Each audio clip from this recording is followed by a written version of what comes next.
예, 오늘 말씀은 히브리서 10장입니다. 히브리서 10장에서는 예수 그리스도께서 그리스도의 몸을 단번에 드리신 제사로 말미암아 영원한 제사를 드리셨다. 그래서 다시 교회를 위하여 제사 드릴 것이 없다. 이러한 내용이 10장 전반부에 있고요. 19절부터 30절까지는 이제 예수의 피로 성소에 들어갈 담력을 입어 언약의 피로 믿음으로 사는 법을 말씀하고 있습니다. 먼저 10장 1절부터 18절까지의 말씀을 간략하게 축약하면서 살피도록 하겠습니다. 먼저 율법과 제사에 대해서 나오고 있고요. 1절의 말씀 먼저 보면 율법은 장차 올 좋은 일의 그림자이다. 율법을 그림자로 말했고요. 그 다음에 그림자가 있으면 실체가 있습니다. 그런데 우리 히브리서 10장에서는 실체에 대해서는 말씀하지 않으시죠. 그래서 이제 실체 그리고 다른 말이 나오는 것이 실제라는 말이 나오고요. 그림자와 실체에 대해서 히브리서에서는 반복적으로 말씀하고 있습니다. 그래서 율법은 장차 좋은 일의 그림자라는 것은 율법을 제정하신 모세, 복음을 제정하신 그리스도, 이렇게 율법과 복음을 대립시키고 있는 것처럼 보여집니다. 그리고 이제 그 율법으로 말미암은 산물들은 그림자이고 복음에 나온 내용들이 실제가 되어집니다. 그래서 복음의 내용들이 참 형상으로 볼 수 있고요. 그래서 그림자이기 때문에 해마다 그분들이 제사를 드렸다. 그림자이기 때문에 온전한 제사 사함이 되지 못했다. 그림자이기 때문에 황소와 염소의 피로 사함을 했고 죄가 기억나기 때문에 다시 한번 죄를 사하는 것을 반복적으로 해야만 했다. 이거에 대해서 꾸준하게 말씀을 하고 있죠. 그래서 구약의 제사가 완전하지 못하다. 이거에 대해서 아주 명확하게 밝히는 것이 히브리서입니다. 그래서 히브리서는 구약 성경에 대한 깊은 이해를 요구하고 특별히 레위기에 대한 이해가 좀 더 필요한 아주 좀 어려운 그러한 내용이라고 생각을 합니다. 그래서 그러나 이제 오늘 말씀은 이제 좀 더 간략하게 율법은 불완전한 것이다. 그것은 율법과 제사로 말미암아 죄를 깨닫게 하는 것과 죄를 사하는 일이 온전하지 못했다. 그 온전하지 못한 증거는 죄가 기억났고 그렇기 때문에 반복적으로 드리는 제사였다. 이렇게 밝히고 있습니다. 그런데 이 반복적인 제사가 주 예수 그리스도께서 이 땅에 오심으로 완전해지고 또 오늘 12절의 말씀에는 영원한 제사가 되었다.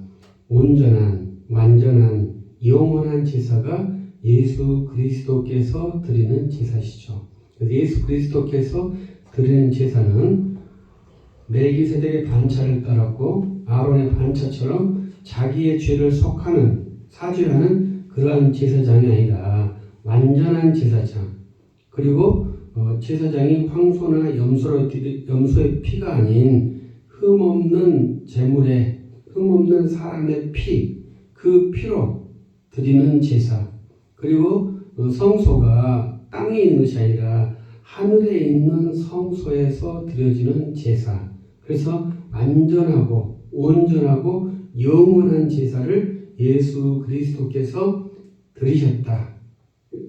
그것을 이제 반복해서 말씀하고 있습니다. 그리고 말씀하시기를 재밌는 표현이라고 생각하는데 6절과 8절에 번제와 속죄제를 기뻐하지 아니하셨다. 이렇게 하시는 말씀을 인용하셔요. 이것은 어떻게 보면 성경 말씀에 좀 거시기합니다.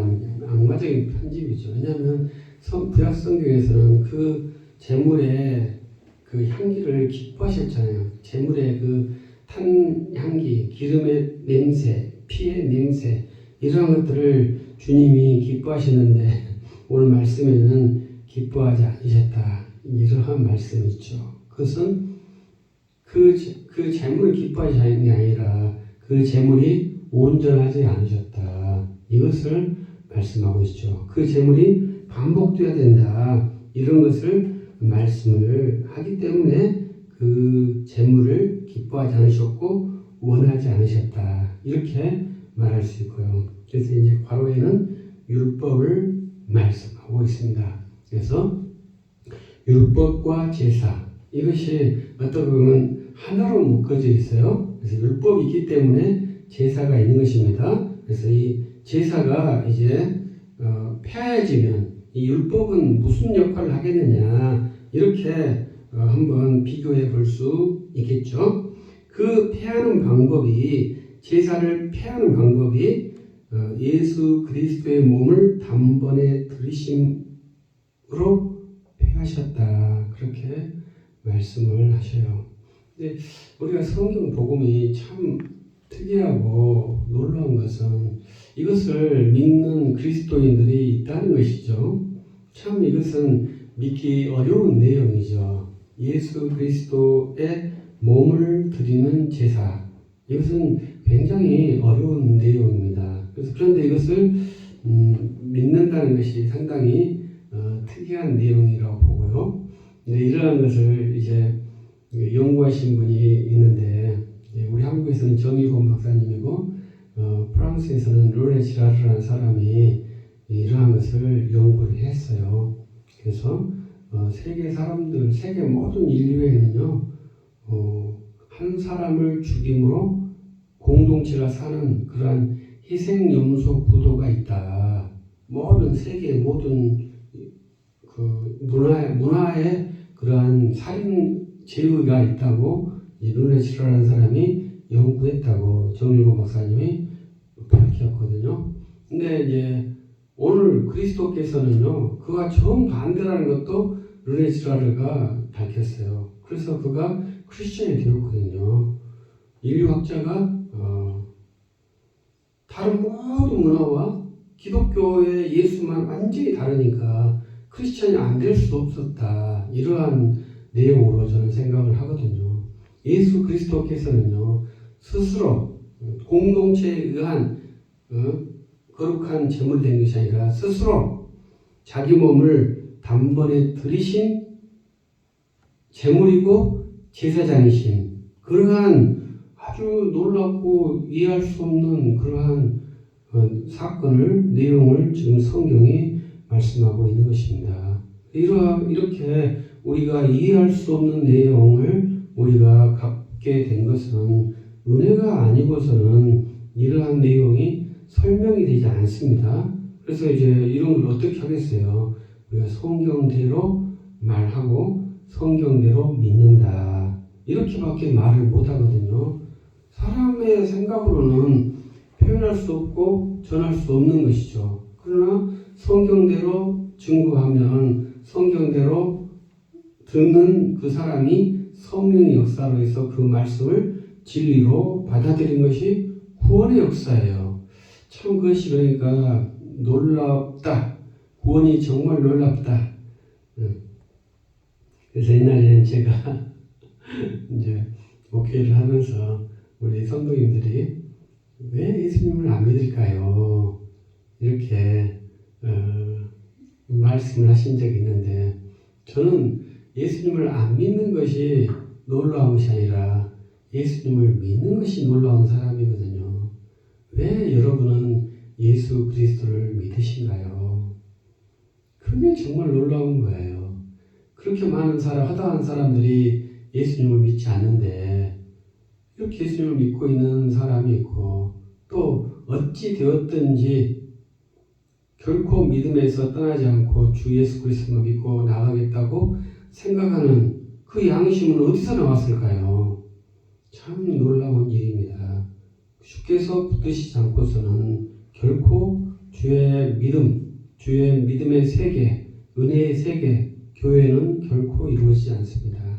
그래서 이 히브리서 10장 10절의 말씀 같은 경우 이런 것을 우리가 깊게 믿는다면 이제 많은 것들이 이제 풀리게 되죠. 그래서 우리는 믿음으로 신학을 하고 믿음으로 신앙을 하는 것은 이 기초된 믿음을 가지고 다음 단계를 풀어내는 것인데 이것이 안 풀리면 다음 단계도 안 풀리게 되어서 이제 억지로 이제 성경을 해석해내는 그러한 폐단이 발생하게 됩니다. 그다음 11절에서부터는 예수 그리스도께서 죄를 위하여 한 영원한 제사를 드리셨다. 그리고 하나님 우편에 앉으셨다. 그리고 발등상 되기까지 기다리신다. 이렇게 말씀하고 있습니다. 그래서 영원한 제사라는 것이 또 상당히 깊은 말씀이죠. 이러한 말씀을 경박하게 받아들이면 구원파와 같이 경솔하게 성경을 해석하는 폐단이 발생합니다. 그리스도의 엄미하시고 경이로운 구원의 세계를 사람의 생각으로 함부로 푸는 것은 매우 위험하거든요. 근데 이 영원한 제사에는요, 그냥 영원한 제사라 하는 것이 아니라 그리스도께서 단번에 들으신 제사의 그 피와 그 몸의 찢기심과 흘리신 피와 죽으심, 장사되심, 이러한 상상할 수 없는 고통이 거기에 담겨져 있기 때문에 그리스도의 영원한 제사라고 말할 때 그리스도인은 심장이 서너 번은 멈춰야 정상이죠. 그런데 이런 말을 듣고 경박하게 즐거워한다는 것은 그 엄미하신 그리스도의 구속 사역을 잘 모른다고 말해야 되지 않을까요?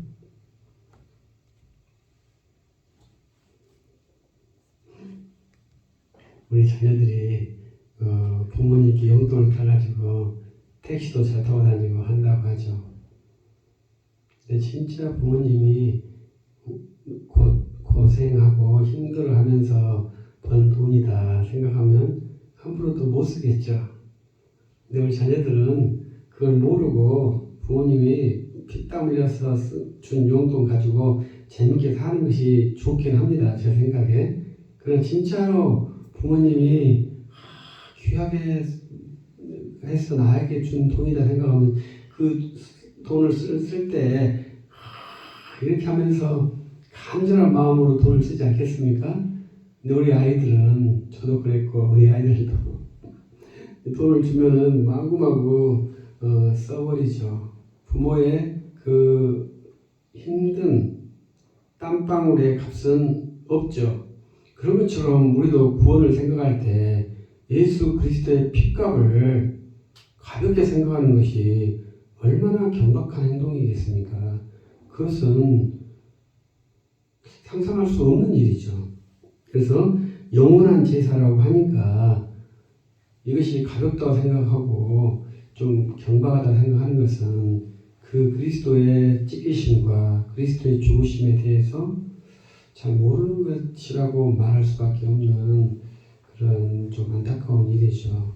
우리가 아는 것이 아닌 것이 되는 것은 그 지식의 기품이 반드시 있어야만이 아는 것이라고 말할 수 있습니다. 그래서 예수 그리스도께서는 영원한 제사 그리고 한 번의 제사를 드리셨습니다.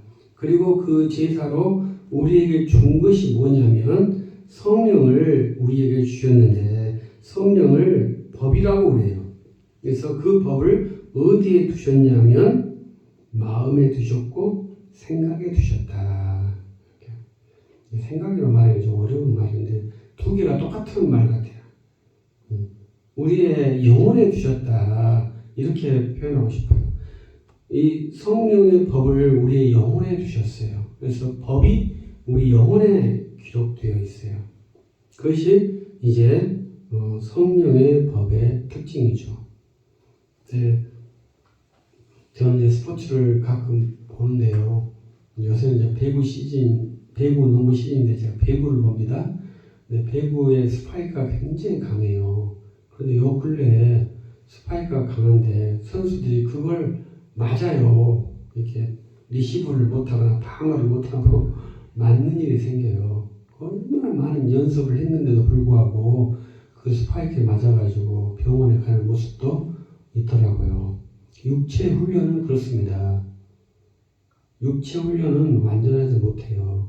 그러나 성령께서 주신 법은요, 온전하거든요. 왜냐하면 그리스도께서 영원한 속죄로 오신 성령이에요. 십자가의 그 보혈의 은혜로 오신 성령이에요. 그렇기 때문에 완전하고 영원한 값을 가지고 있어요. 그렇기 때문에 결코 주께서 부르시면 후회함이 없고 주께서 구원하신 자를 누구도 빼앗아갈 수 없는 완전한 구원이 주의 자녀들에게 있는 것이죠. 그래서 그 법이 우리 마음에 기록되어 있어요. 그래서 우리의 영혼에 기록된 법으로 행동을 하는 것이 새 사람, 새 언약의 백성의 특징이에요. 그것을 이제 뒤에서 말씀을 합니다. 사람들은 보통 법에 사용되는 내용들을 보고 기억해서 법을 지키는 것인데 성령의 법은 기억하는 것이 아니라 영혼의 감동으로 법을 지키는 것이 좀 다른 것이죠. 이제 우리나라 법이 저는 이제 과도한 법을 안 좋아하는 사람인데 우회전 법도 생겼다 하잖아요. 차량 우회전에서 이렇게 잡으면 걸린다. 그것도 그런 교통법규도 생겼다. 그래가지고 조심해라. 이러한 데이터들이 오는데 그것도 우리가 그런 법을 기억을 해야죠. 기억하지 못하면 옛날 습관대로 우회전 하다가 교통법규에 그 저촉을 받아서 벌금을 물게 되죠. 그런 법들은 내 마음에 기록하겠습니까? 이 머리에만 기록을 해야 되는 그런 법이죠. 그러나 성령의 법은 이 두뇌에 기록한 것이 아니라 이 영혼에다가 기록하셔요. 그것도 내가 기록하는 것이 아니라 주님이 기록을 해주셔요. 우회전하면 안 되는 것은 내가 기억을 하는 거거든요. 왜냐하면 안전하게 도로교통을 하는 것도 중요하지만 또 벌금도 안 내려고 그렇게 기억을 하는 겁니다. 그러나 이 첫 언약의 돌판도 주께서 기록을 해주셨잖아요. 그런 것처럼 이 두 번째 언약에 대해서도 마음에다가 성령으로 인치심, 성령으로 법을 기록해 놓으신다 이 말이죠. 그래서 충격적인 말은 그들의 죄와 불법을 다시는 기억하지 않겠다고 선언하신 거예요. 그래서 이 사도 바울은 이러한 것을 경솔하게 생각할 수 있느냐 이렇게 말씀을 해요. 왜냐하면 그렇게 기억하지 않겠다. 한 번에 들은 것도 끝났다. 기억하지 않겠다. 그러니까 그러면 죄 막 지으란 말이냐? 결코 그럴 수 없다는 거죠. 제가 누차 말씀드렸듯이 그리스도의 십자가의 은혜, 그 피를 생각하면 결코 그렇게 할 수 없어요.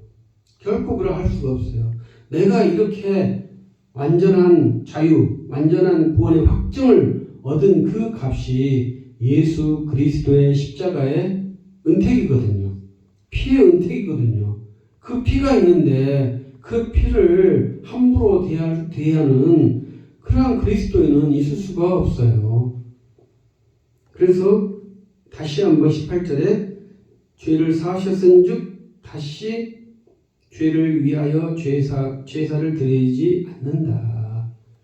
제사를 드리지 않는다. 그래서 더 이상 우리가 제사는 드리지 않죠. 그래서 우리들은 이 말씀이 어떻게 보면 제사예요. 그래서 옛날에는 이제 구약의 제사는 제물을 드리는 제사였잖아요. 근데 신약의 제사는 우리가 제물을 먹는 제사입니다. 우리는 예수 그리스도의 살과 피를 먹는 제사를 드리거든요. 그래서 우리가 모두 다 함께 그 화목제를 드리는 것이 우리의 예배의 기본 컨셉이에요. 그래서 우리는 매주 성찬을 안 하니까 말씀을 먹는다 이런 생각을 잘 안 하시는데 저는 예배 시간에 말씀을 먹어야 한다. 그 말씀을 먹음이 그리스도의 살을 먹음이 그리스도의 피를 먹음이 유일하게 사함을 주는 권세예요. 다른 방식으로는 죄 사함이 없다니까요. 피의 사함, 그 살의 양식으로만 죄가 사해지고 영원히 원기를 얻을 수 있는, 힘을 얻을 수 있는 유일한 방편이에요. 근데 우리 개신교회는 매주 성찰 안 하니까 말씀을 듣고 이해하려고 하는 건데 그건 좀 잘못된 겁니다. 우리가 말씀을 들을 때 이것이 주님의 살이구나. 이것이 주님의 피구나. 내가 살 길은 오직 그리스도의 살과 피에만 있다. 이게 딱 제사의 기본 컨셉입니다. 그래서 우리들은 보이는 제사를 드리지 않아요. 그러나 보이지 않는 그 피의 제사를 계속 드린다고 보아야 합니다. 그래서 이제 율법을 어떻게 할 것이냐, 이것이 중요하게 되는데, 이 죄에 대한 정죄의 기능이 없는 율법을 어떻게 할 것이냐. 더 이상 율법에 의한 죄의 죄책에 대해서 너희들은 완전히 자유함을 얻으라. 이것을 아주 충격적으로 선언하는 것이 이 성경 말씀이에요. 그래서 세상의 모든 죄를 주님이 용서해 주신다는 정말 어디 이해할 수 없는 그러한 내용이 여기에 있어요. 그래서 영화 밀양에 보면 그 유괴범인가요? 그분이 그리스도 피로 사함받았다. 이렇게 경솔하게 말하는 장면이 나오는데 그 그리스도의 복음을 잘 이해 못한 것이거든요. 우리는 사함의 확증이 정확하다 할지라도 그것을 자신감 있게 말하는 건 아닙니다. 우리가 자신감 있게 말하는 것은 오직 예수 그리스도를 믿는 예수 그리스도와 그에 대한 이웃에 대한 사랑과 배려가 우리의 자신감이에요. 내가 의롭다는 것이 자신감이 아니에요. 내가 의롭다고 자신감을 얻는 것은요, 그리스도의 십자가를 모욕하는 것뿐만 아니라 이웃을 또 모욕하는 거예요. 우리는 오직 그리스도의 십자가만 붙들고 그리스도를 나타내고 이웃을 사랑하고 섬기는 그러한 위치에 서는 것이 우리의 기본 역량이라고 볼 수 있습니다. 19절에 보면 다시 예수의 피를 힘입어 성소에 들어갈 담력을 얻었다. 그렇게 말씀하고 있습니다. 예수님의 피로 우리가 성소에 들어갑니다. 그래서 항상 우리가 말하는 것처럼 나로 말미암아서는 되지 않지만 은혜로 됩니다. 이러한 표현인데 그 핵심적인 것이 예수의 피예요.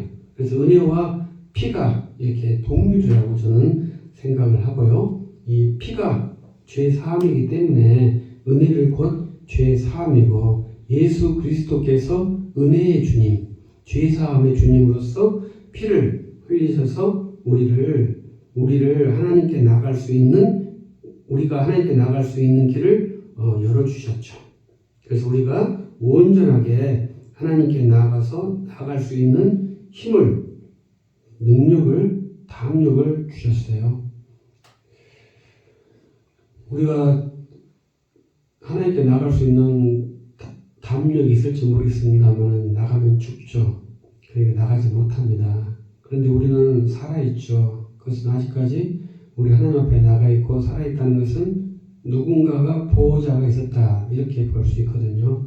나가게 한 보호자, 또 나가서 내가 하나님 앞에서 죽지 않게 나를 보호하신 보호자, 이 보호자를 우리가 중보자 예수 그리스도, 그가 자기 피로 사신 자기 백성, 예수께서 자기 피로 사신 예수의 백성이 곧 우리죠. 여러분이죠. 그렇기 때문에 담대하게 하나님 앞에 나아갈 수 있는 그러한 백성이 되어 있고 그 백성들에게 요구하는 것이 24절 서로 돌아보아 사랑과 선행으로 격려하며 모이기를 피한 어떤 사람의 습관과 같이 하지 말고 오직 권하여 그날이 가까울수록 더욱 그리하자. 모이기를 피한 어떤 사람의 습관과 같이 하지 말고 우리가 이 코로나 상황 때문에 모이기를 피하는 그러한 시대가 되었지 않습니까? 참 슬픈 시대라고 생각하는데요. 그러나 우리 믿음의 백성들은 초기에 카타콤에서 동굴에서 이렇게 무덤에서 예배를 드리면서 믿음을 지켰지 않습니까? 우리는 어떻게 해서든지 믿음을 지키기 위해서 모이기를 힘쓰는 그러한 믿음의 역사를 가지고 있어야 됩니다. 어떻게든지 형제들이 모이려고 노력을 해야 되죠. 어떻게든지. 그래서 제가 유튜브를 찍는 것도 영상을 찍는 것도 이제 설교 내용을 모두에게 공유하고 싶은 마음도 있습니다만 우리가 어떻게든지 모일 때 무엇으로 모이느냐? 인간적인 정이 아니라 그리스도의 복음을 사모하는 마음으로 모이는 것이죠. 주 예수 그리스도를 믿는 믿음으로 모이는 것이죠. 이런 것이 온전한 교회의 모습이죠. 그래서 우리가 힘써 모이기를 힘쓰는 그러한 때가 이미 우리에게는 왔죠. 그래서 코로나 상황 때문에 한국교회에 심각한 위기가 왔다. 원래 이 위기였는데 코로나 때문에 더 위기가 되었다. 그건 우리 교회에도 외회적인 것은 아니죠. 그래도 우리는 주의 말씀을 따라서 주의 명령을 따라서 모이기에 힘쓰는 그러한 주의 자녀들이 되어야 합니다. 그리고 이제 모세의 법에 대해서 말씀하고 있고 여러 가지 말씀인데 시간 때문에 이제 마지막 38절과 39절에 나의 의인은 믿음으로 말미암아 살리라. 또한 뒤로 물러가면 내 마음이 그를 기뻐하지 아니하리라. 아멘. 의인은 믿음으로 말미암아 살리라. 이제 본래 의인은 의인이 예수 그리스도를 믿음으로 의인이 되고요. 그 의인은 믿음으로 말미암아 사는 것인데요. 그 말씀 뒤에 있는 말씀이 그 믿음에서 뒤로 물러가면 주님이 기뻐하지 않겠다. 이렇게 선언하는 것입니다. 그리고 다시 그 말씀에 사도들이 받아서 뒤로 물러가면